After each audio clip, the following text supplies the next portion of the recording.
प्रातः क्लास चल रहा था 13/11/1967 सोमवार को चौथे पेज पर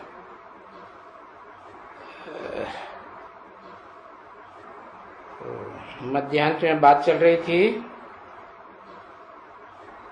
कि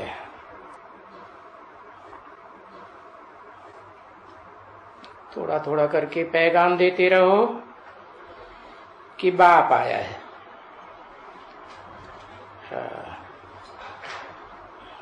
देखना है कितनों को पैगाम दिया,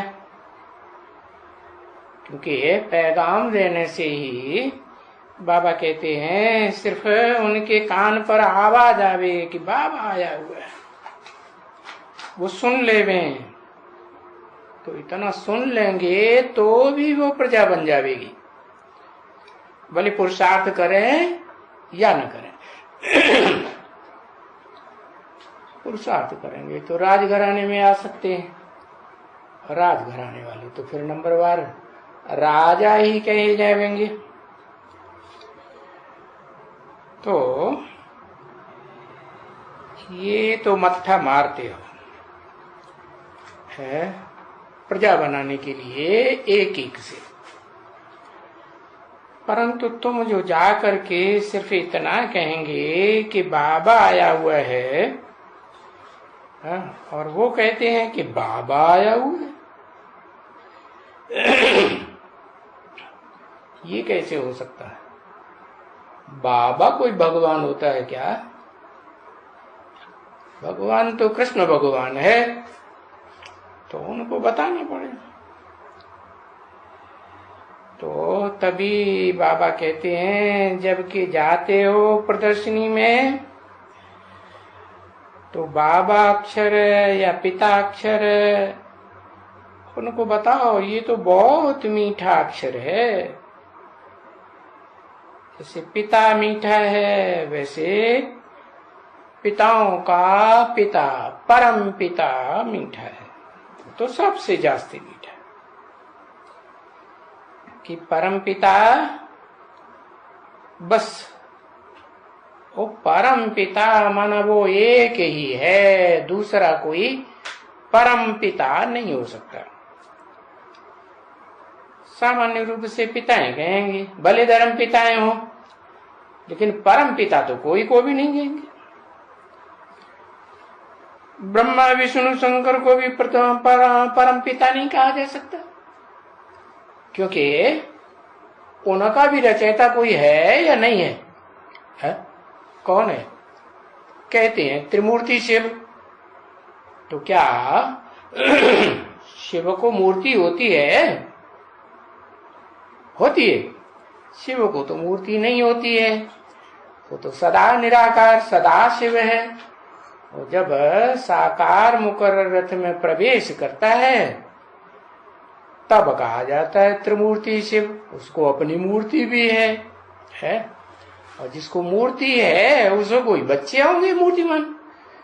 तो ये ब्रह्मा विष्णु और ये शंकर ये त्रिमूर्ति शिव के बच्चे हो गए, क्योंकि बाबा तो बताते हैं ना, ये जो शिव शंकर को उन्होंने मिलाई के एक कर दिया है, ऐसे तो है नहीं। शंकर तो अलग है, जिसको महादेव कहते हैं। बाप आकर के मनुष्यों को देवता बनाते हैं, तो देवताओं में बड़े से बड़ा कोई होगा ना, तो उसको कह दिया महादेव। लेकिन वो पार्ट भी तो मैं ही बजाता हूं ना, तब तो कहा जाता है त्रिमूर्ति शिव। तो ये जो ब्रह्मा है, विष्णु है, शंकर है, इनका भी प्रैक्टिकल में रचयिता कौन हुआ? कहेंगे त्रिमूर्ति शिव हुआ ना। हाँ, तो देखो ब्रह्मा विष्णु शंकर को भी परम पिता नहीं कह सकते, एक को ही कहा जाता है। हाँ, और वो तो है ही है, उसकी पूजा भी होती है। लिंग की पूजा होती है ना, तो वास्तव में जो शिव है तो उसको शरीर का लिंग होता है क्या? नहीं, जैसे मूर्ति नहीं होती वैसे लिंग भी नहीं होता। हाँ, वो जब मुकर्रर रथ में प्रवेश करता है तो उसको लिंग भी है, जैसे और इंद्रियां हैं लिंग भी है। तो वो लिंग से ऐसा काम करता है जैसा काम दुनिया में कोई भी देव आत्मा, कोई भी ऋषि मुनि की आत्मा, कोई आसुरी आत्मा, दैत्य आत्मा भी नहीं कर सकती। कर सकती है? नहीं कर सकती। और कीड़े मकोड़ों पशु पक्षियों की तो बात ही छोड़ दो।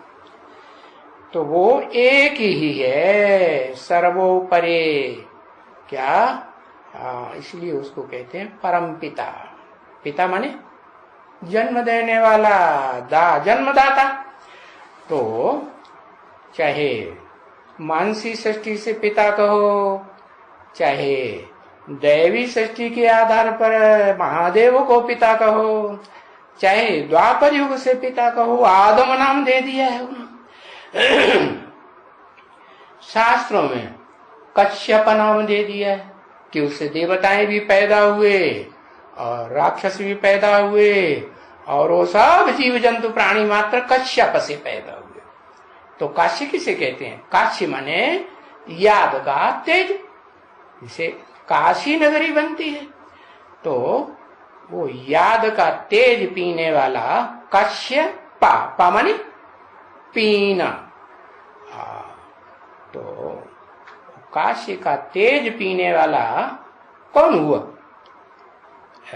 जिसमें मैं प्रवेश करता हूं वो ही हुआ काश्यप। उसका बाप जो है वो शास्त्रों में बताई दिया। क्या? किरण, आर्यमा। आर्यमा माने किरण।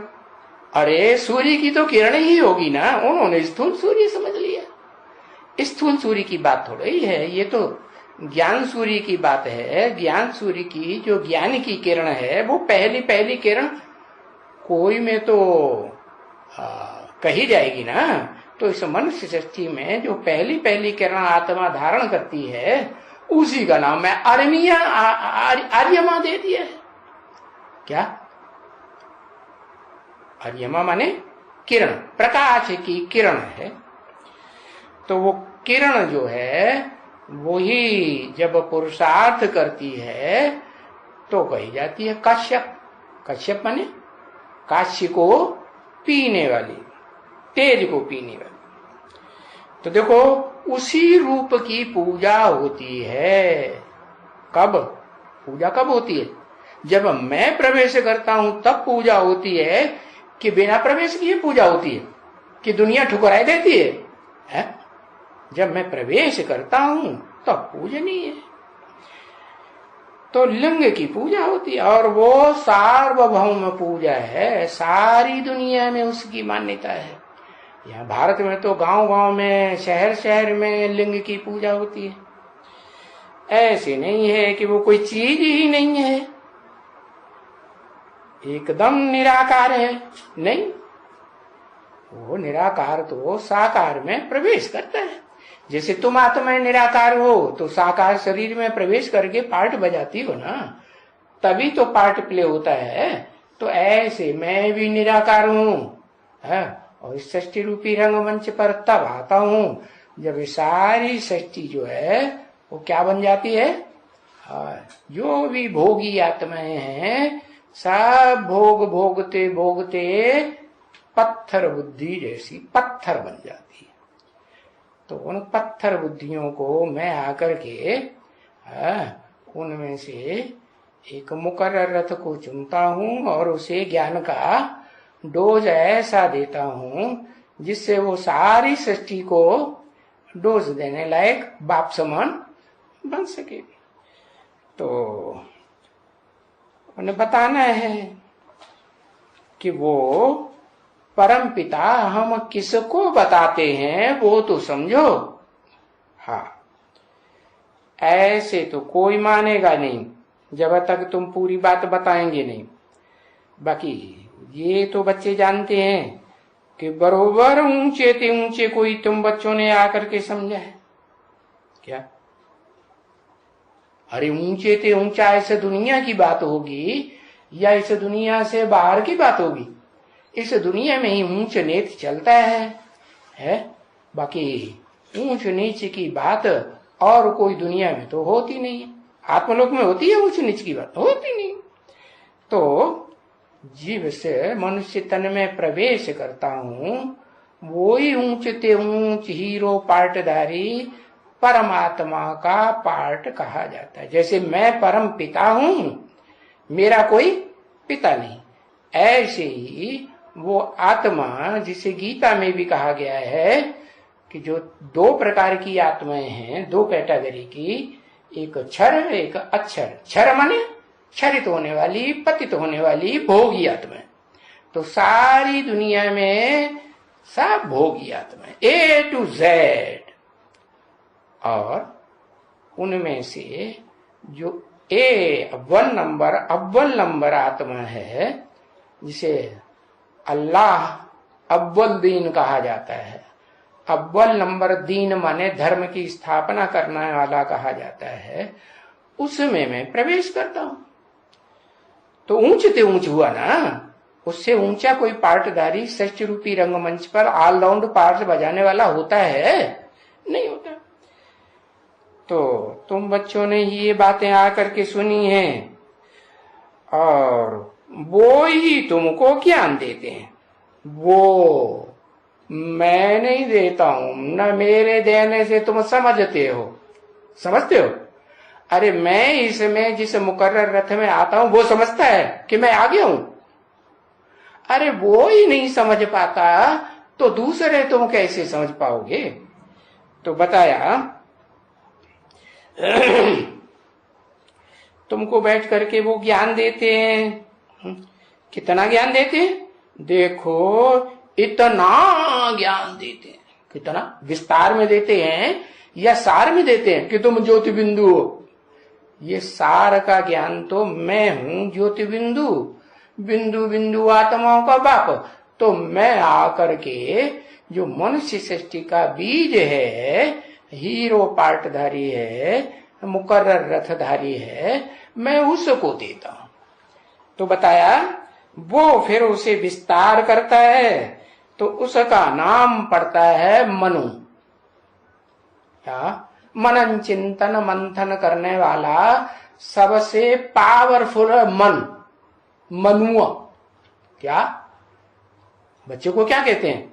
मनुआ, इधर तो आओ। हाँ, ऐसे कहते हैं ना।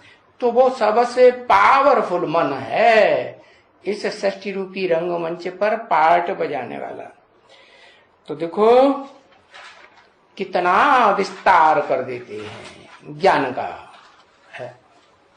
फिर उनको कह दिया है कि सांख्य शास्त्र का प्रणेता है। सांख्य का अर्थ ही होता है क्या? संग माने संपूर्ण, आख्य माने आख्या, व्याख्या। तो व्याख्या विस्तार में की जाएगी या सार में की जाएगी? विस्तार में की जाएगी।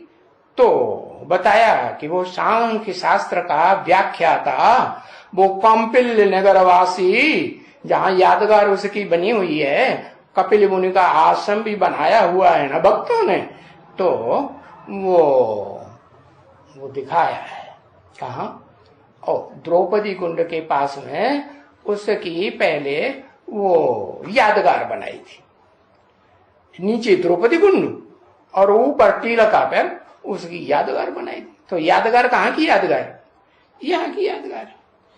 तो इतना विस्तार कर दिया है उस सांख्य शास्त्री कपिल मुनि ने ज्ञान का, वो भक्ति मार्ग में भी विस्तार कर देता है। और यहाँ संगम युग में जब मैं आता हूं तो भी मैं जो ज्ञान सुनाता हूं कि तुम ज्योति बिंदु आत्मा हो, है?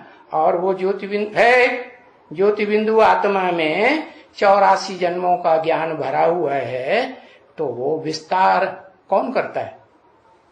जो मनुष्य सृष्टि का बीज है वो ही तो पहले विस्तार करेगा। वो विस्तार करेगा तब नंबर 1 और भी विस्तार कर सकेंगे। हाँ, तो देखो कितना विस्तार किया है। तो उसने विस्तार किया है, नहीं तो महिमा भी तो उनकी है। फिर उनकी लगाई दिया। उनकी माने एक की या दो की? कौन दो? दो दो कौन? बताओ। हाँ, लिख के नहीं बताएंगे, छत की वो पंखे की तरफ इशारा करेंगे। नारायण और दूसरा चक्कर में आ गए, इसे तो लिखता ही नहीं। जो मनुष्य सृष्टि का बाप है, जिसे में प्रवेश करते हैं, जिसे बोला राम बाप को कहा जाता है, और कृष्ण तो बच्चे को कहा जाता है। तो राम बाप का बाप कौन? वो ही सुप्रीम सोल शिव, सदा शिव जिसे कहा जाता है, वो तो सदा कल्याणकारी है। लेकिन जिसमें प्रवेश करता है वो सदा कल्याणकारी है? वो सदा कल्याणकारी नहीं है, वो तो सारी दुनिया का विनाश कराई देता है? कितनी हाय दैया तो वह मचलाती है सारे प्राणी मात्र में, है इतना भयंकर रूप धारण करता है। तो वो फिर कल्याणकारी हो, कहेंगे पूरा कल्याणकारी। मैं हूं कल्याणकारी, मैं हूं कल्याणकारियों का भी बाप। जितने भी धर्म पिताएं हैं वो अपने फॉलोअर्स का कल्याण चाहते हैं ना, तो कल्याणकारी हुए ना। तो उन बापों का भी बाप मैं हूं, सबका बाप, धर्म पिताओं का बाप, मनुष्य सृष्टि का बाप प्रजापिता, और उनका भी, उसका भी बाप मैं शिव ज्योति बिंदु सदाशिव। तो जिनकी महिमा है उनको बच्ची जानना भी तो जरूर है। जानना है कि नहीं? हाँ, क्या जानना है? सत्य चित्त आनंद स्वरूप है। क्या उनको माने एक को या दो को? दोनों सत्य हैं, दोनों चित्त चैतन्य हैं, आनंद स्वरूप है। लेकिन कब? मैं सदा हूं, मेरे को कहा जाता है सदाशिव। और जिसमें प्रवेश करता हूं वो संगम युग में, जब तक मैं हूं पुरुषोत्तम संगम युग में, वो एक पर्सनालिटी धारी आत्मा ऐसी है जो मेरे समान सत्य भी है, चैतन्य भी है और आनंद स्वरूप में है। कब? जब पुरुषार्थ संपन्न करती है तब, या उससे पहले पुरुषार्थ संपन्न होता है तो ये रूप पकड़ती है, बाप समान बनती है। मैं आता हूं तो विरुद्ध देता हूं, मैं तुम बच्चों को आप समान बनाऊंगा। तो सत्य चित्त आनंद स्वरूप है, सत्य है, चैतन्य, जड़ नहीं है, सत्य है और चैतन्य भी है। वो चैतन्यता ही है इस शरीर में चैतन्यता लाती है। वो चैतन्यता, कौन सी चैतन्यता? इस शरीर में। किस शरीर में? अरे बताओ जल्दी। है एक अक्षर को लिखने में कितनी मुसीबत आती है। हाँ, रथ में जो मुकर्रर रथ है ना, अर्जुन का शरीर रूपी रथ है ना, हाँ, वो शरीर रूपी रथ अंतिम जन्म में भोग भोगते भोगते, सबसे जास्ती भोग भोगता है ना, तो भोग भोगते भोगते एकदम विधर्मियों के संग के रंग में आते आते पत्थर बुद्धि बन जाती। सबसे जास्ती पत्थर बुद्धि कौन बनता है? जिसे की पूजा होती है दुनिया में। पूजा कौन से पत्थर की होती है? हाँ, देवताओं की मूर्तियों की पूजा होती है इतनी ज्यादा, उनकी इतनी ज्यादा किसी की पूजा होती? वो ही शिवलिंग जिसे कहा जाता है। बाकी मैं लिंग नहीं बनता हूं, मैं कोई पत्थर नहीं बनता हूं, है मैं तो बुद्धिमानों की बुद्धि हूं और सदा बुद्धि हूं। तो बताया वो चैतन्यता ही शरीर में चैतन्यता लाती है। कौन सी वो चैतन्यता? वो माने वो ही शिव, सदा शिव, निराकारी, निर्विकारी, निरहंकारी, सदा रहने वाला, जो अभुक्ता है, अकर्ता है, अजन्मा है, अचिंत्य है, वो शिव है। वो हाँ इस शरीर में, व्यक्तित्व में, इस रथ में, हाँ वो भी तो पार्ट बजाने वाली आत्मा है ना। तो बताया वो चैतन्यता ही इस शरीर में, अर्जुन के शरीर में कहो, आदम के शरीर में कहो, चैतन्यता लाती है। अगर वो चैतन्यता न लाने वाली हो, हाँ वो अगर ना आवे आत्मा, कौन सी आत्मा ना आवे? शिव ज्योति बिंदु अगर ना आवे, सदा शिव, हाँ तो इस शरीर में ना आवे तो ये शरीर कभी भी चुर्र भी नहीं कर सकता। क्या क्या मतलब चुर्र नहीं कर सकता? क्या पत्थर जैसा ठूंठ बन जाता है क्या? वो तो शास्त्रों में दिखाई दिया है। इस देवता का ये रूप हो गया, अश्वत्थ वृक्ष बन गया है। ये देवी देवता ये पीपल वृक्ष बन गया, ये चिंचपा शीशम वृक्ष बन गया। ऐसे ऐसे दिखाई दिया ना। तो कहीं वृक्ष दिखाई देते हैं, कहीं जो जानवर का रूप दिखाई देते हैं। तो ऐसा नहीं है। ये जितने भी हैं जड़ रूप दिखाए हैं, ये वास्तव में ये उस आत्मा के स्वरूप की बात है कि वो जड़त्व में रूप धारण करती है। और वो जड़त्व में रूप जब याद में स्थिर हो जाता है तो फिर क्या करता है? हलन चलन करेगा। हलन चलन करेगा तो इंद्रियों से करेगा, और इंद्रियों से करेगा तो इंद्रियों का भान हुआ कि नहीं? हाँ इंद्रियों का भान हुआ। तो वो याद में जब बैठा हुआ दिखाया जाता है, भक्ति मार्ग में याद में बैठा हुआ दिखाते हैं, तो कैसा? जैसे ठूंठ, जैसे कोई वृक्ष को काट लेते हैं ना, या पौधे को काट देते हैं, तो ऊपर से काटा और ठूंठा रह गया, बस खड़ा हुआ बैठा हुआ। तो वो चुर्र भी नहीं कर सकता अगर वो शिव सुप्रीम सोल की आत्मा प्रवेश न करे।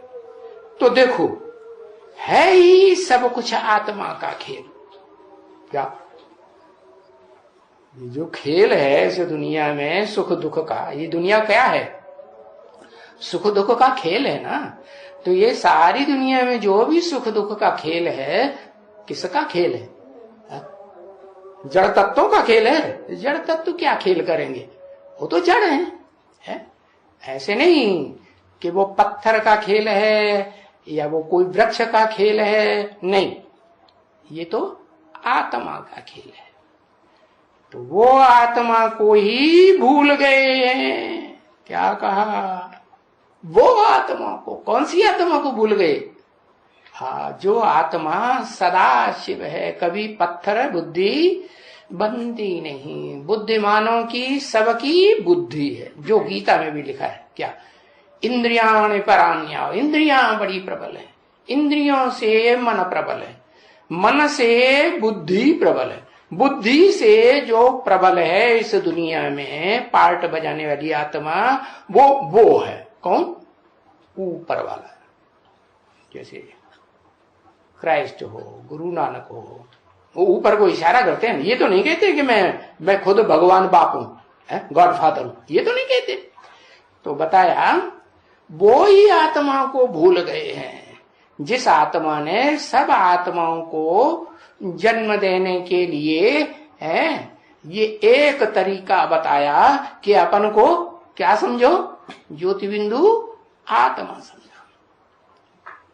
तो इस समय में ही बाप आकर के यही ज्ञान देते हैं। यही माने क्या? कि तुम ज्योति बिंदु आत्मा हो। हाँ, और वो ज्योति बिंदु आत्मा ऐसे नहीं 10 इंद्रियों में से नाक में प्रवेश करती है, आंख में प्रवेश करती है, नाक में मुंह में प्रवेश करती है, या कर्म इंद्रियों में प्रवेश करती है न, ऐसे नहीं है। नहीं कि लिंग में प्रवेश करती है, जो पत्थर के रूप में दिखाया जाता है। नहीं, अरे पत्थर है तो उसकी बुद्धि में बैठेगा कि कौन प्रवेश किया, कौन आया, कौन निकल गया। उसकी बुद्धि में तो बैठे ही नहीं। उसे की तो क्या, मैं आता हूं तो कोई भी ब्रह्मा नामधारी 4 मुख का हो 5 मुख का हो, कोई की बुद्धि में बैठता ही नहीं कि मैं आया या गया। तो पहले नहीं समझा तो दूसरे तीसरे जल्दी कहां से समझेंगे। तो मैं जब वो जो 4 मुखों वाला ब्रह्मा जो दुनिया में दिखाया जाता है, जिससे 4 वर्ण पैदा हुए, क्या जो कहा जाता है चातुर्वर्ण्यम मया सृष्टम, मैंने 4 वर्णों की रचना की, ब्राह्मण, देवता, क्षत्रिय और शूद्र। शूद्र माने क्षुद्र कर्म करने वाले, क्षुद्र से बिगड़ करके बन गया शूद्र। क्षुद्र कर्म क्या, दूसरों को दुख देना, ये क्षुद्र कर्म हुआ ना। तो द्वैतवादी द्वापर युग से ये जो दैत्य आते हैं ना, दिति माने फाड़ देना, ये जो फाड़ने चीड़ने का काम करते हिंसा का, यही वास्तव में क्षुद्र कर्मी है सारे द्वापर युग से, जिनके प्रभाव में तुम देव आत्माएं आ जाती, प्रभावित हो जाती, उनकी प्रजा बन जाती। तो बताया हाँ, वो एक ही आत्मा है, परमात्मा, जो तुम बच्चों को ज्ञान देने का एक वो क्या कहते हैं कार्यक्रम सामने रख देती है। और वो आत्मा अभी देती है आत्मा का ज्ञान, तुम ज्योति बिंदु आत्मा हो। फिर कभी, फिर 5000 वर्ष के षष्ठी चक्र में 4 युगों में कभी नहीं देंगे, बस वो ही देंगे। फिर तुम वहां तो उस दुनिया में देह अभिमानी बन जाते हो, या तो देही अभिमानी है, पहले देही अभिमानी बनकर रहेंगे 2 युगों में, फिर देह अभिमानी बनकर रहेंगे। फिर ऐसे भी नहीं है कि ये देही अभिमानी तुम वहां ही बनते हो, देह अभिमानी तुम वहां ही 4 युगों में बनते हो। नहीं, ऐसा नहीं है। देही अभिमानी सिर्फ अभी तुम बनते हो, अभी माने इस पुरुषोत्तम संगम युग पर बनते हो। ऐसे नहीं कि वहां सतयुग त्रेता के संगम पर, त्रेता द्वापर के संगम पर, या द्वापर कलयुग के संगम पर बनते हो। नहीं, अभी बनते हो, अभी सिखलाया जाता है। पीछे तो देह अभिमान तो थोड़ा थोड़ा थोड़ा थोड़ा जरा जरा बढ़ता ही रहेगा। पहले ही जन्म से बढ़ेगा कि नहीं? कौन सी इंद्रिय से शुरू होगा? ज्ञान इंद्रियों में भी जो सबसे पावरफुल इंद्रिय, बड़ी सूक्ष्म होगी तो पावरफुल होगी ना। तो जरा जरा जरा करके फिर बढ़ता रहता है। क्या बढ़ता रहता है? देह का भान बढ़ता है। चित्र में देखो, लक्ष्मी नारायण के चित्र में ऊपर जो लक्ष्मी नारायण खड़े हैं वो एक दूसरे को आंखों से देख रहे हैं। तो ये संगम युग की बात है, क्योंकि संगम युग में उनके चारों ओर ज्ञान की रोशनी का वायुमंडल दिखाया गया है। वो तो है ही ज्ञान के वाइब्रेशन में रहने वाले। भक्ति मार्ग में उनको ज्ञान जल में दिखाई दिया है विष्णु को, कि लक्ष्मी नारायण का कंबाइंड रूप है। कंबाइंड रूप माने मिलजुल करके रहते हैं, तन से, मन से, धन से लड़ाई नहीं लड़ते। आज की दुनिया में कोई ऐसा युगल है जो तन से, मन से, धन से कभी आपस में झगड़ता ना हो? तो विष्णु रूप हुए? नहीं हुए।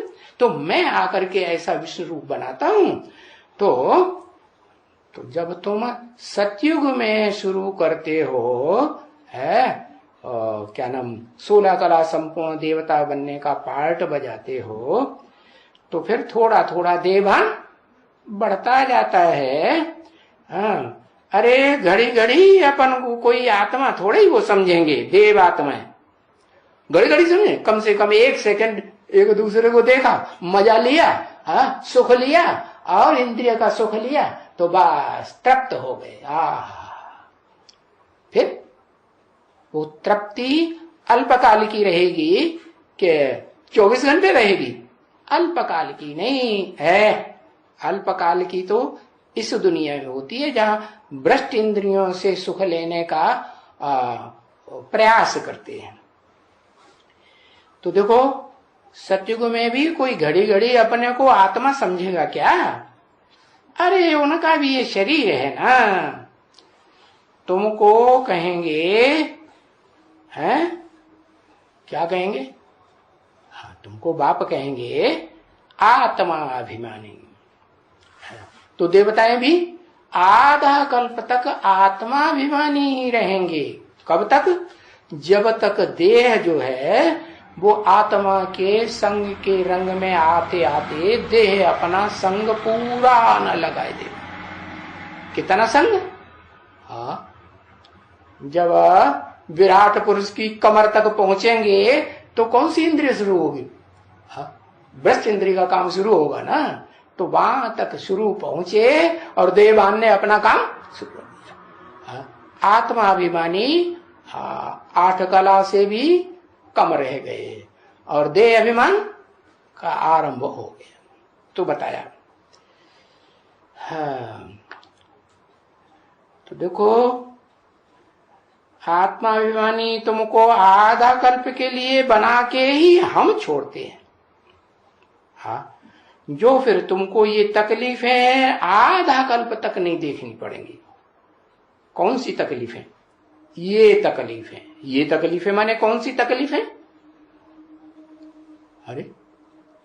अरे वही तकलीफें जो आधा कल्प में द्वापर युग से तुम हिंसक इंद्रिय का जो काम करना शुरू करते हो उससे भोगते हो।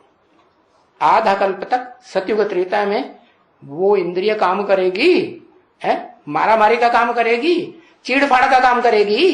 करेगी? नहीं करेगी। तो कोई हिंसा का काम नहीं। क्योंकि तुमको वर्षा ही मिलता है आत्माभिमानी बनने का। किससे? जो सिर्फ आत्मा है। कि देह भी है?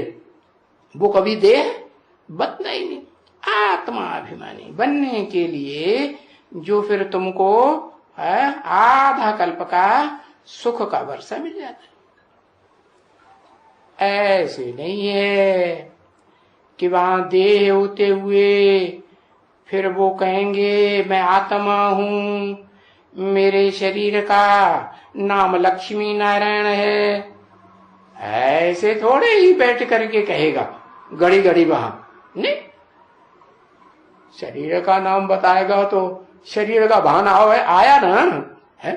नहीं, क्या समझते हैं अपन को? मैं आत्मा हूं और ये शरीर क्या है? हाँ, ये शरीर के द्वारा पार्ट बजाते हैं। तो घड़ी घड़ी अपन को नाम नहीं बोलेंगे। यहाँ की जो तुमको शिक्षा मिलती है ये शिक्षा ही वहां तुम्हारी चलेगी क्या? तुमसे जब पूछते हैं बाबा तुम क्या हो, तो क्या बताते हो? हम आत्मा हैं। ये बताते हो कि ये मेरा शरीर है? नहीं, आत्मा हो। तो शिक्षा ही देखो ये देती। देखो, दैवी गुण धारण करते हो ना, है? कौन धारण करता है? देह नहीं, अरे आत्मा धारण करती है ना। आत्मा धारण करती है तो फिर भी आत्मा दैवी गुण धारण करके शरीर को स्वच्छ बनाए लेती है। आत्मा का प्रभाव शरीर के ऊपर पड़ता है। तो आत्मा पावरफुल हुई कि 5 तत्वों की जो बनी देह है वो पावरफुल हुई। आत्मा पावरफुल हुई। तो ये आत्मा शरीर लेकर के स्वच्छ बनाए लेती है, फिर भी शरीर के साथ ही काम करते रहेंगे। कब तक? 2500 वर्ष तक सतयुग त्रेता। नाम तो पड़ता है ना बच्ची। नाम न पड़े तो फिर कहें भाई आत्मा में नाम बिगड़ तो काम ही नहीं चलेगा। है ये तो एक ही आत्मा इस सृष्टि रूपी रंगमंच पर पार्ट बजाने वाली है। क्या? शिव जिसे कहा जाता है, सदा शिव, उसकी आत्मा का ही नाम है शिव। बाकी कोई आत्मा का नाम इस सृष्टि पर शिव नहीं हो सकता। क्यों? क्योंकि मैं तो अभोक्ता हूं, इसलिए मेरा नाम नहीं पड़ता। और तुम सब आत्माएं तो भोगी हो, तुम भोग बगैर रह नहीं सकती। भले भ्रष्ट इंद्रियों का सुख न हो तो ज्ञान इंद्रियों को सुख, ज्ञान इंद्रियों का सुख न हो तो इंद्रियातीत सुख, इंद्रियों से परे का सुख। इंद्रियां तो फिर भी स्थूल है, चाहे ज्ञान इंद्रियां हो चाहे कर्म इंद्रियां हो, लेकिन इन इंद्रियों से भी जो पावरफुल है मन और बुद्धि, वो तो इन आंखों से देखने में आती है क्या? नहीं देखने, तो अव्यक्त हुई ना। हाँ, तो वो फिर कहेंगे इंद्रियों से परे की चीज है मन और बुद्धि। तो वो मन और बुद्धि का सुख तुम भोगते हो। क्या? अति इंद्रिय सुख, उसको इंद्रिय का सुख कहेंगे? ज्ञान इंद्रियों का, भ्रष्ट इंद्रियों का सुख कहेंगे? नहीं कहेंगे। हाँ, तो भाई आत्मा में नाम बिगड़ तो नहीं काम चलेगा। कहां? देवात्माओं की दुनिया में तो नाम भी बच्चों को जरूर पढ़ते हैं। सब सब जितने भी देवी देवताएं हैं, कितने 8-10 करोड़ त्रेता के अंत तक, उनका भी नाम पड़ता। और उनको फॉलो करने वाले जो देवता धर्म की आत्माएं हैं, द्वापर कलयुग में भी कोई धर्म खत्म थोड़ा ही हो जाता। कोई भी धर्म या धर्म पिता इस सृष्टि पर आता है तो क्या बीच में चला जाता है? नहीं नहीं, ये तो सिर्फ एक मैं ही हूं कि मैं आता हूं और तुम देवी देवताओं के धर्म की स्थापना करके वापस चला जाता हूं। बाकी कोई भी धर्म पिता नहीं है। चाहे देवी देवता धर्म का धर्म पिता प्रैक्टिकल में जिसे नाम दिया है शास्त्रों में, गीता में, विवस्वत है, वो विवस्वत मैं नहीं हूं। कौन है? जिस मुकर्रर रथ में प्रवेश करता हूं वही विवस्वत है। उसी का नाम दे दिया है सनत कुमार। ब्रह्मा का पहला पुत्र सनत कुमार, बड़े ते बड़ा पुत्र। तो वो मानसी सृष्टि का बड़े ते बड़ा पुत्र जो सनत कुमार है, उसके नाम पर तुम्हारे धर्म का नाम पड़ता है सनातन धर्म। क्या? बौद्ध धर्म का नाम किसके नाम पर पड़ा? बुद्ध धर्म के नाम पर, बुद्ध के नाम पर है। क्राइस्ट का नाम पर क्रिश्चियन धर्म नाम पड़ा। तो ये नाम पड़ते हैं ना। मोहम्मद के नाम पर मुस्लिम धर्म नाम पड़ा। तो जो नाम है धर्मों के, वो धर्म पिताओं के आधार पर नाम पड़ते हैं। और नाम तो जरूर फिर शरीर का ही पड़ेगा ना, नहीं तो काम कैसे चलेगा इस दुनिया में। ऐसे मत समझो कि वहां आत्मा को आज जो शरीर मिलता है, हाँ, वो शरीर का नाम ही नहीं होता है। स्वर्ग में नाम तो जरूर होता है। अगर है उन देवी देवताओं का नाम न हुआ हो या शरीर न हुआ होता तो आज शास्त्रों में ढेर के ढेर देवी देवताओं की जो मूर्तियां बनी हैं, चित्र हैं, उनकी पूजा कर रहे हैं। वो चित्र कहां से आई? अरे स्वर्ग में भी तुम बच्चे चित्रकारी करते थे क्या? हाँ, डांस करते थे क्या? जैसे क्लब में खुशी मनाने के लिए जाते हैं ना, तो डांस भी करते हैं, है? गीत भी गाते हैं और खेलते हैं कि नहीं? तो वहां सब सुख लेते थे।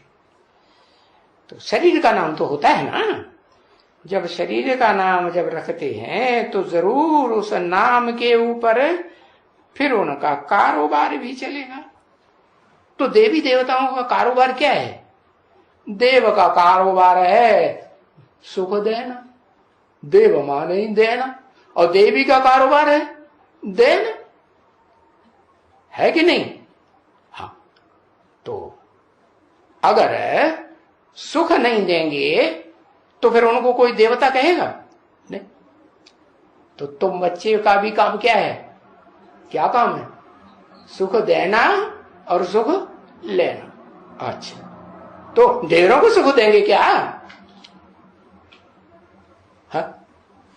बाप ने तो कहा है इस पतित दुनिया में, जो राक्षसों की पतित दुनिया है, राक्षस राक्षसियां होते हैं ना, नाम देते हैं सुपनखा, पूतना, ये काम, वो नाम, चुड़ैल, चंडालिका, ये नाम देते हैं ना। ये नाम जो हैं ये तो उस दुनिया के हैं जो जिनका नाम दैत्य पड़ा है शास्त्रों में, जो चीड़-फाड़ का काम करते हैं, जो हिंसा का काम करते हैं। तो ये हिंसा का काम मैं नहीं सिखाता हूं। बाकी है ये दुनिया पतितों की, तो पतितों की दुनिया में पतित तो सब बनेंगे, तो लेकिन क्या नहीं करना है? अनेकों के साथ पतित नहीं बनना है। पतित बनना है तो ये तो इस दुनिया का कायदा है, एक के साथ पतित बनो। एक शरीर है तो एक शरीर से एक के साथ सुख लो। अनेकों के साथ सुख लेंगे, और खास करके जब मैं आया हुआ हूं तो भी नहीं मानेंगे, तो फिर क्या होगा? तो फिर तो मेरे बाएं हाथ में कौन बैठा है? धर्मराज बैठा है। वो फिर हड्डी हड्डी तोड़ देगा। वो क्या करेगा? खाल नोच लेगा, चमड़ी चमड़ी उतार देगा। बताया। बाकी ये जो दुनिया में कारोबार चलते हैं वो तो स्वर्ग में भी चलते हैं, सृष्टि पैदा करने के, और ये नरक की दुनिया में भी, दैत्यों की दुनिया में भी चलते हैं। सृष्टि तो चलेगी ना, चाहे जानवरों की हो, चाहे देवताओं की हो, चाहे मनुष्यों की हो, और चाहे पशु पक्षियों की, कीड़े मकोड़ों की हो। सृष्टि तो बढ़ेगी ना, बढ़ेगी।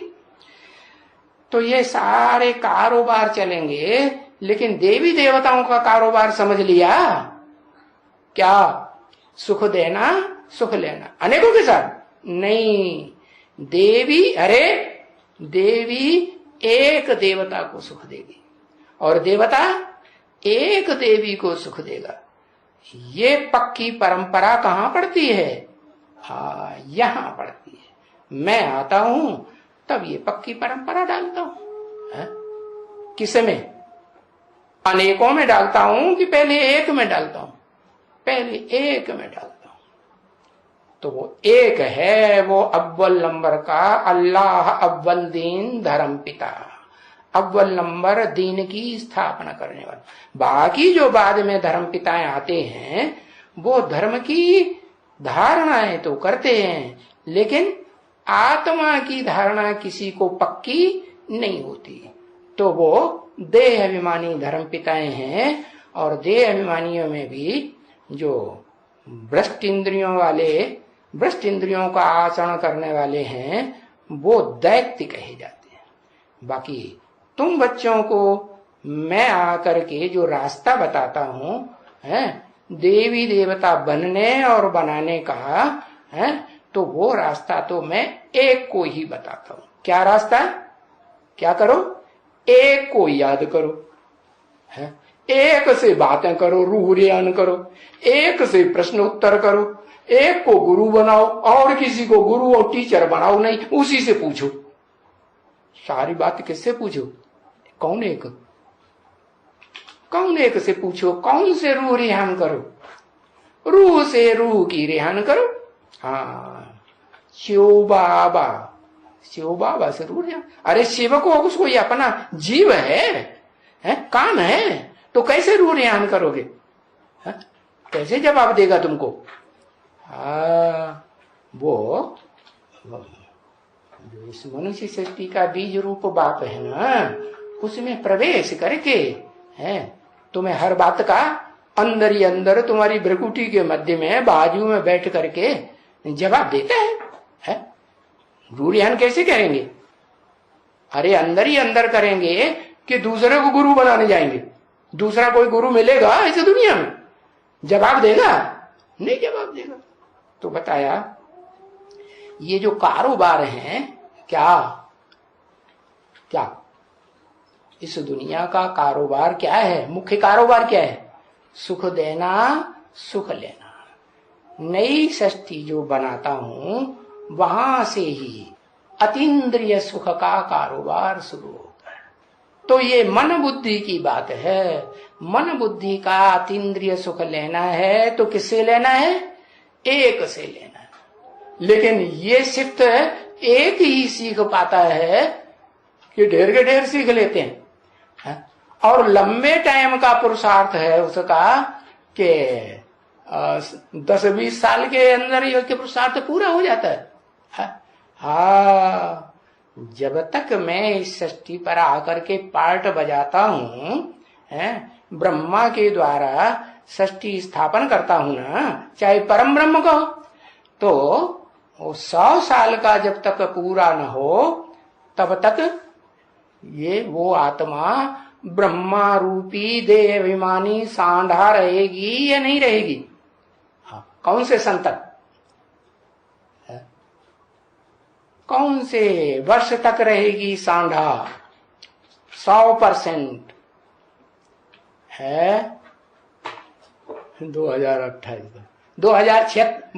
1976 में बाप का प्रत्यक्षता वर्ष नहीं मनाया, वो किसका मना लिया? वो आत्मिक स्थिति में शुरू स्थिर होना शुरू नहीं करती है, प्रैक्टिस करना शुरू नहीं करती। हाँ, तो बताया ये कारोबार वहां से चलता है मानसी सृष्टि का आरंभ करने का। कहां से? तुम बच्चों के द्वारा। तुम जो बच्चे, मनुष्य सृष्टि का जो एक बीज है, उस बीज रूप बाप से तुम बीज रूप बच्चे जन्म नंबरवार लेते हो। कैसे? ज्ञान से जन्म लेते हो कि और किसी तरीके से?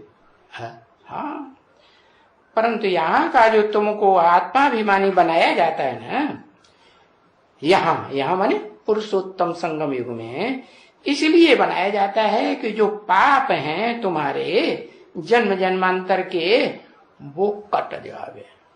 क्या? कैसे कटेंगे? आत्माभिमानी बनेंगे, आत्मा को याद करेंगे तो पाप कट जाएंगे। अरे, पाप तो बाप की याद से कटेंगे। जो बापों का बाप है, जिसका कोई बाप है ही नहीं, जो परम पिता कहा जाता है, उसकी याद से कटेंगे।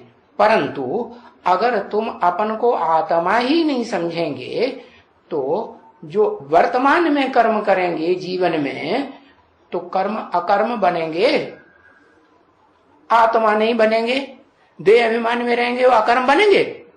नहीं बनेंगे। इसलिए पहला फाउंडेशन ये डालना जरूरी है। 24 घंटे का फाउंडेशन पढ़ना है, तब तुम कहे जावेंगे कि हाँ, बाप के घर में जाने लायक बन गए। क्योंकि वो बाप भी है तुम्हारा, वो टीचर भी है, वो तुम्हारा घर भी है, वो तुम्हारा स्वर्ग भी है। और वहां पहुंचना है तो जैसा बाप की स्टेज, वैसी स्टेज बनानी है या नहीं बनानी? वैसी स्टेज बनानी। तो तुम्हारे जो पाप हैं जन्म जन्मांतर के, वो सभी तब ही कटेंगे जब तुम आत्माभिमानी बनेंगे। नहीं तो एक तरफ काटते जाओ। बाप को चलो थोड़ा बहुत पहचाना तो थोड़ा बहुत याद किया, क्योंकि निश्चय अनिश्चय का चक्कर तो चलता ही रहता है। माया निश्चय अनिश्चय में लाती है कि नहीं? बाप निश्चय में लाते हैं और माया अनिश्चय में डाल देती है। तो जितना निश्चय में रह करके तुम बाप को याद करते हो तो तुम्हारे पाप कर्म भस्म होते हैं। लेकिन माया क्या कर देती है?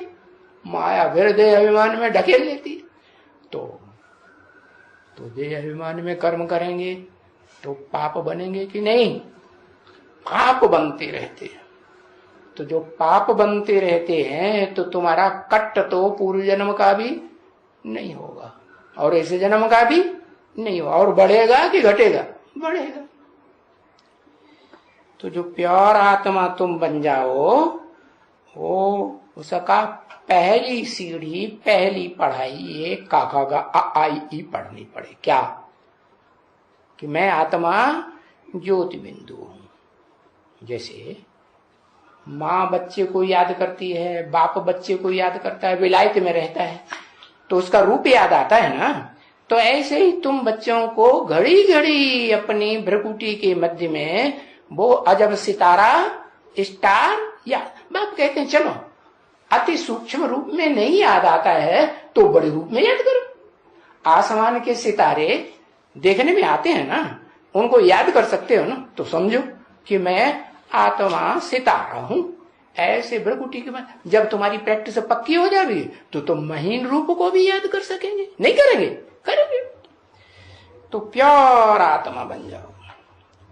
तो प्योर आत्मा को तो फिर जरूर प्योर शरीर मिलेगा। प्योर माने जिसमें देह अभिमान की मिक्सचरिटी नहीं हो। नहीं तो घड़ी घड़ी क्या होता है, देह अभिमान में आते हैं और देह की जो इंद्रियां हैं उनसे सुख भोगना चालू, और सुख भोगना चालू किया तो बस पाप कर्म बढ़ेगा कि घटेगा। हाँ, देहधारियों के साथ सुख भोगेंगे कि निराकार के साथ सुख भोगेंगे? किसके साथ सुख भोगेंगे? देहधारियों के साथ ही सुख भोगेंगे ना, क्योंकि आत्मा की प्रैक्टिस तो जो बताई कितना घंटा कम से कम आत्मिक स्टेज की प्रैक्टिस करनी है तब आत्मिक स्टेज पक्की हो जाएगी। 4 घंटे तो बताया। हाँ, ये आत्मिक स्थिति पक्की करेंगे तो प्योर शरीर मिलेगा पक्का। हाँ, उनका नाम क्यों नहीं लिया जाएगा जिनका पक्का शरीर बनेगा? समझा ना? तो नाम बिगर तो काम चल ही नहीं सकता है। इस पुरुषोत्तम संगम युग में भी है, इस दुनिया में काम चलेगा? यहां भी काम नहीं चल सकता है। ब्राह्मण तुम बच्चे ब्रह्मा की औलाद है, चलो फर्स्ट कुरी के ब्राह्मण हैं, एक दूसरे से मिलेंगे जुलेंगे है, ज्ञान का लेन देन करेंगे तो ज्ञान की वृद्धि करेंगे, तो कैसे बुलाएंगे है? क्या कहेंगे? ओ आत्मा इधर आओ, ऐसे कहेंगे? नहीं, वो तो बिंदु बिंदु आत्मा सब एक जैसी, कैसे पता चलेगा किसको बुलाया? तो बताया तुम्हारा तो फिर भी तुम बच्चों का एक व्यक्तित्व से काम रहेगा या नहीं रहेगा? अरे एक पर्सनालिटी से काम रहेगा या नहीं रहेगा? हाँ, एक पर्सनालिटी से संगम युग में, पुरुषोत्तम संगम युग में जो भी 500-700 करोड़ आत्माएं हैं, उनका एक पर्सनालिटी से तो काम रहता ही रहता है। चलो, सारी मनुष्य सृष्टि की बीज रूप आत्मा है, उसका भी पर्सनालिटी से काम होगा कि बिना पर्सनालिटी के होगा? उसका भी, जो उसकी अपनी ही पर्सनालिटी है, शरीर रूपी रथ है, उस रथ के द्वारा ही रूढ़ियान करेगी या बिना रथ के रूढ़ियान करेगी? तो रथ तो जरूर चाहिए, रथ भी चाहिए और अपने अपने रथ का नाम भी अलग अलग चाहिए। नहीं तो पार्ट कैसे बजा सकें अगर नाम ही नहीं होगा? तो नाम तो जरूर रखने पड़ते हैं इस दुनिया में। क्या मैं आता हूं तो मेरा भी नाम रखते हो कि नहीं? शिव बाबा है, या कहेंगे ओ शिव शिवपुरी सोल ज्योति बिंदु इधर आओ, ऐसे बोलेंगे? नहीं, शिव बाबा कहेंगे, मानो साकार शरीर हुआ ना। नहीं तो वास्तव में मैं तो शिव ज्योति बिंदु, मैं तो बाबा चाचा नाना काका ताऊ माता बनता हूं? मैं बनता ही नहीं। मैं तो शरीर में प्रवेश करता हूं, भले पार्टी भी बजाता हूं, इंद्रियों से संबंध भी जोड़ता हूं, अलग अलग संबंधों के अलग अलग नाम पड़ते हैं, लेकिन मैं उनमें अटैच नहीं होता हूं, डिटैच ही रहता हूं। तो देखो, ये जो दुनिया में चाहे स्वर्ग की दुनिया हो चाहे नरक की दुनिया हो, इसमें जो नाम पढ़ते हैं श्री लक्ष्मी श्री नारायण और भी जो कुछ भी नाम होते हैं, ढेर देवताएं होंगे ना, तो अच्छे अच्छे नाम होते हैं। सीता, श्री राम, श्री सीता, अनेक नाम है ना। जैसे यहां भी बहुत नाम होते हैं, तो नाम तो जरूर रखें, परंतु आत्मा जो पतित बन गई है, बन गई थी, वो तो प्योर बन गई ना नई दुनिया में। जब नई दुनिया में प्योर बन गई तो फिर नाम भी रखे गए। और अभी प्योर नहीं बनी है तो भी तुम्हारा काम पुरुषार्थी जीवन में चल नहीं सकता। चल सकता है? चल सकता है? नहीं चल सकता है? बताओ, तुम्हारा पुरुषार्थ का जो काम है वो चलेगा? हाँ, नहीं चलेगा। हाँ, तो बताया नाम जरूर रखेंगे। तो फिर देखो, नाम भी अच्छे अच्छे नई दुनिया में रहते हैं। नई दुनिया अच्छी सुखदाई तो नाम भी अच्छे अच्छे। और यहाँ की दुनिया जो नरक की दुनिया है दुखदाई, तो नाम भी कैसे? बसरमल। कैसे कैसे गंदे गंदे नाम लेते हैं, है? तो देखो, श्री लक्ष्मी श्री नारायण वो आत्माएं जिनका ये नाम है वो कहाँ चली गई? जो उनके जड़ चित्र बना करके पूजा करते हैं। चैतन्य आत्माएं कहाँ चली गई जो चैतन्य में पार्टधारी थी? तो ऐसे तो नहीं कहा कि आत्मा आत्मा आत्मा, वो तो काम ही नहीं चल सकता है कि वो आत्मा थी। नहीं, नाम बिगड़ तो सर्विस ही नहीं चल सकती। इस संगम युग की दुनिया में भी नहीं चल सकती, सृष्टि ही नहीं चल सकती। चाहे मानसिक सृष्टि हो, चाहे ज्ञानेन्द्रियों की देवताओं की सृष्टि हो, चाहे भ्रष्ट इंद्रियों की दैत्यों की राक्षसों की सृष्टि हो, दुखदाइयों की हिंसकों की, नहीं चल सकती। नाम तो जरूर चाहिए। तो जो भी शास्त्रों में नाम है, राक्षसों के भी नाम है, देवताओं के भी नाम है। नाम है कि नहीं? और मंदिरों में तुम जाते हो, जो सबसे जास्ती मंदिरों में जाना आना होता है, शिव के मंदिर बने हुए हैं, उनमें भी नाम रखा हुआ कि नहीं? नाम रखा हुआ शिव बाबा। तो ऐसे कोई ख्याल नहीं करना कि वहां नाम नहीं रहेगा, है? नहीं, ये तो समझने की बिल्कुल सहज बात है। बाकी हाँ, यहां जरूर आत्मा के ऊपर ही सारी है कि पतित पावन आओ। यहां पुरुषोत्तम संगम युग में सारी जिम्मेवारी देहधारी आत्मा की है या सिर्फ आत्मा की है? सारी डोरी किस आत्मा के हाथ में है? सारी डोरी कहेंगे हाँ, एक आत्मा है मुरली, हाँ शिव। वो भी जब तक शरीर धारण न करे तब तक अपनी जिम्मेवारी पूरी नहीं कर सकती। तब कहते हैं जब शरीर धारण करते हैं, पतित शरीर में आते हैं, तो जिसका आधार लेते हैं तो उसका नाम तो पहले रखना पड़े। क्या ये कलम है, ऐसे कहो यहीं टिक जाओ तो टिकेगा नहीं? ये आधार पे आके गिरा ना, है? तो ऐसे ही आधार तो जरूर चाहिए। माता कौन आधार? जिसका आधार लिया जाए। तो मैं आता हूं इस सृष्टि को चलाने के लिए, तो आधार लेता हूं। किसका आधार लेता हूं? परम ब्रह्म। मुझे क्या चाहिए? मैं परम पिता हूं, तो क्या चाहिए? परम ब्रह्मा चाहिए। ब्रह्मा माने बड़ी माँ, परम माने बड़े पे बड़ी माँ, जिससे कोई माँ बड़ी अच्छा पार्ट सहन शक्ति का बजाने वाला हो ही नहीं सकती। तो बताया वो परम ब्रह्म और वो मेरा बनता है आधार। मैं उसमें ज्ञान का बीज डालता हूं। तो गीता में भी लिखा हुआ है क्या? हाँ, मम योनि महत ब्रह्म। महत ब्रह्म कह दो, परम ब्रह्म कह दो। मम योनि रूपी माता महत ब्रह्म तस्मिन गर्भम दधाम्यहम। मैं उसमें ज्ञान का बीज डालता हूं, वो परम ब्रह्म। तो अम्मा ही उसको बढ़ाएगी पौड़ाएगी या बाप बढ़ाएगा पौड़ाएगा? अम्मा धारण करेगी, धारणा शक्ति है, तो अम्मा ही उस बीज को पाल पोस के बड़ा करेगी ना? नहीं करेगी? करेगी। हाँ, अपनी तन की ताकत लगाएगी, मन की ताकत लगाएगी, धन से जो कुछ भी कमाया जाता है, खाया पिया जाता है, उसे की ताकत लगाई कि नहीं?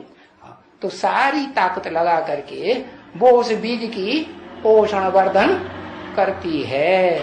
तो ऐसे ही मैं तो बीज रूप बाप हूँ, बापों का बापों का बाप, जिससे बड़ा कोई बाप, परम बाप कोई हो ही नहीं सकता। तो ऐसे नहीं ख्याल करना कि नाम के बगैर काम चलेगा। नाम तो बिल्कुल सहज।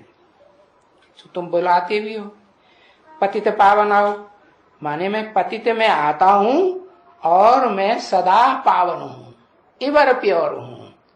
वो भी तब प्रत्यक्ष होता है एवर प्योरिटी की बात, प्रूफ तब दुनिया मानेगी जब प्रैक्टिकल में ये काम करके दिखाऊं। क्या काम करके? कि दुनिया में जितनी भी मनुष्य आत्माएं हैं वो तो 2, 4, 8, 100, 200, 400 रानियां रखेंगे, उनके साथ पतित बनते हैं।